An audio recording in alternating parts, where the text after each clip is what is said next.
आज जश्न आजादी का दिन है। स्कूल के मैदान में तिरंगा झंडा लेकर बच्चे जमा हो रहे हैं। किशोर भी इन बच्चों में शामिल हो गया। स्कूल असेंबली में हेडमास्टर तकरीर करने लगे। मोहतरम मेहमानों और प्यारे बच्चों, आदाब। आज यौम आजादी है। हमारे देश के लिए आज का दिन बहुत अहम है। इस दिन हम तिरंगा झंडा बादी शान से लहराते हैं और मुल्क के कोने कोने में यौम आजादी मनाते हैं। प्यारे बच्चों, आपको मालूम है कि आजादी हासिल करने के लिए बहुत से लोगों ने कोशिशें की।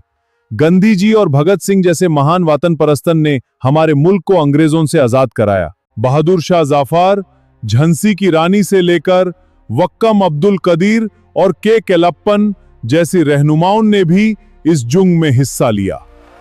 प्यारे बच्चों, आजादी के लिए हमारे बुजुर्गों ने अपनी जान कुर्बान कर दी।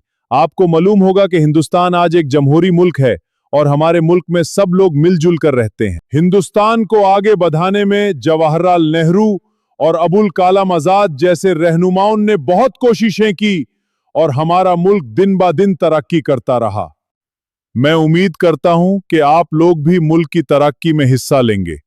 इन्हीं अल्फाज के साथ मैं अपनी तकरीर खत्म करता हूं। जय हिंद।